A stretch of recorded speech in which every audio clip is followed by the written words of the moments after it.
Intercaste marriage, or if you are trying to experiment in some other community, it should not be that once the marriage happens and then support from both sides is gone. This should not happen. And this is happening with kids, that even if you die, no one finds out. So for a person who has not fulfilled the duties of Kul, Jati and Varn, then why should they get rights? These sisters who are using the law to take equal property, they do not even know that in every single festival, return gifts have to be given to the girl. So you have to understand why ancient Bharat focuses on this.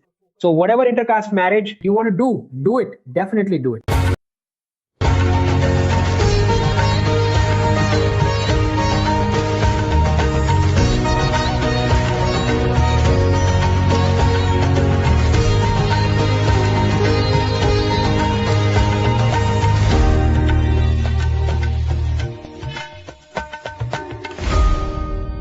A very interesting statement has come out about a 52-year-old woman in Bengaluru. Her dead body was found, and it seems she died in the house just about a year ago. She was alone. Her husband had passed away, and her son had also died.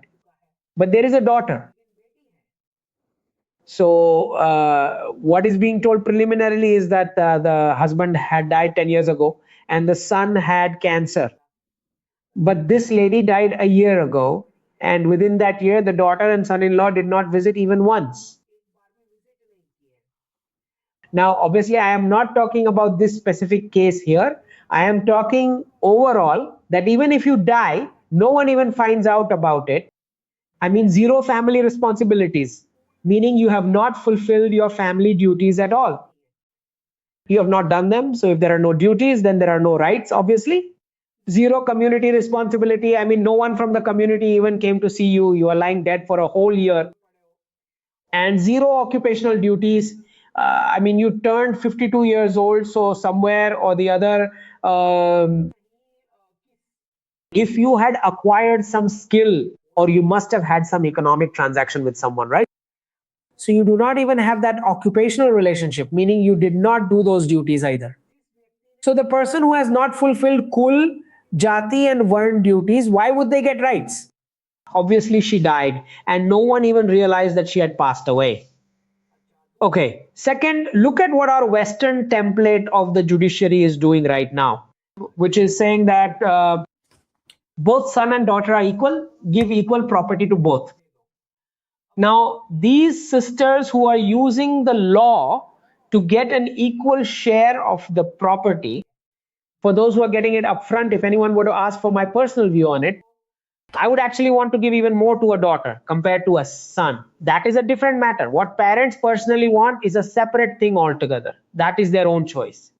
But if a girl is misusing the law to take half of the property or doing something like that to get it, then understand one thing. She's never going to be seen again, because how will she step into a brother's house after that? So this mischief of the Western judiciary template is to end the relationship and just take the money. I am talking directly about those situations where the law is misused, meaning cases are filed and then it has to be done through a judgment. I am talking about those cases. I'm not talking about the direct one. Directly, maybe even the brother would want to give more, even more than the parents would. It could also be that the parents want to give more to the daughter than the son. That can also happen. Those are all completely different situations.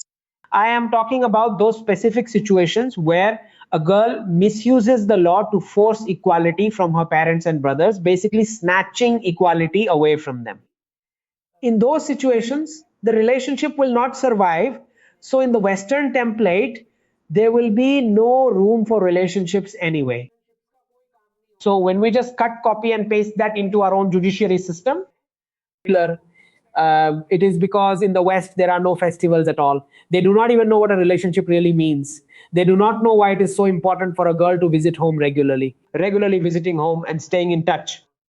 They have no idea. They do not even know that in a girl's marriage, she is already given a share of the immovable property right at the start, even before the son gets anything.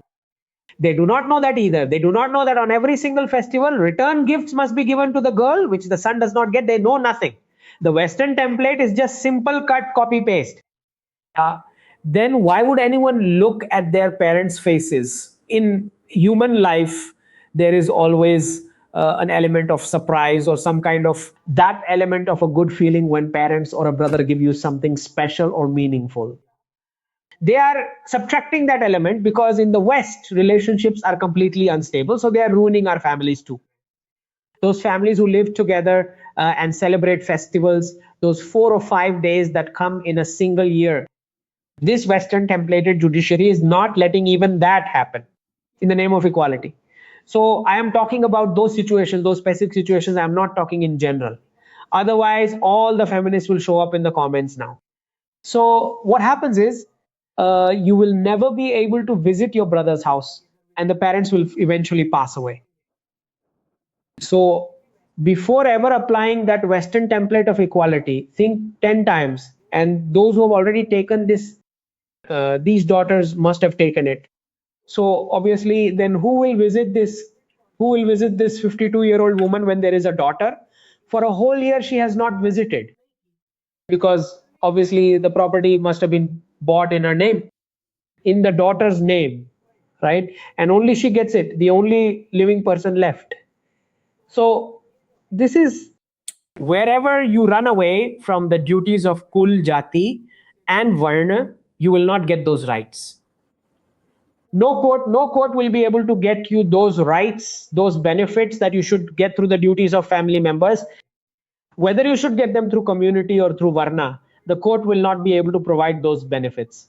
You can file as many cases as you want. So you have to understand this one thing, why ancient Bharat focuses on this. Second, I often get these questions. Sir, Savarkarji said intercaste marriage. So I am not against intercaste marriage. I have shared my view on this repeatedly. I will explain it again.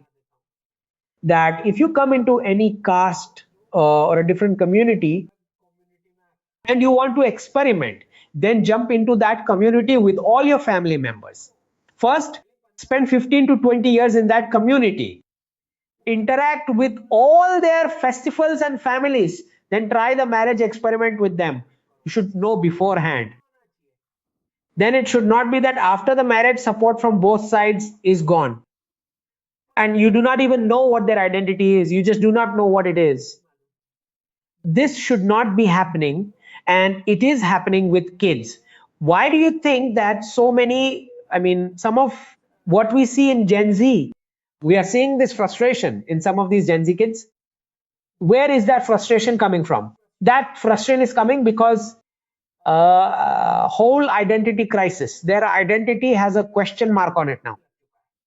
Because the mother is from one place, the father is from another community group, and this child is born from that. The child just does not understand what to follow, this or that. Basically, they do not know what the root is. And when you do not know what your own root is, then you look at Western brands, iPhone, and all that.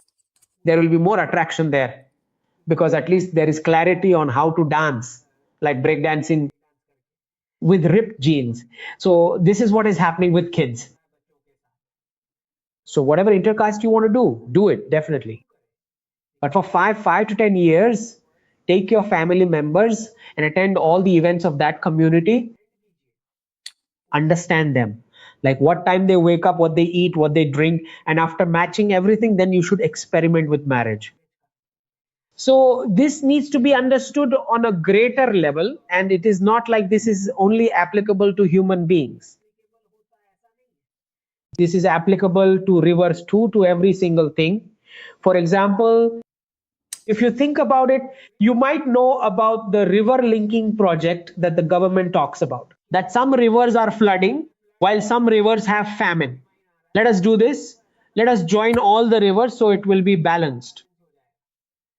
So this, no, I am not a scientist, but I'm explaining. I'm explaining by giving an intercaste analogy. What I'm trying to explain to you, that if you join all the rivers without studying the consequences, then whichever river is the dominant one, only those vegetables and fruits will grow in your region.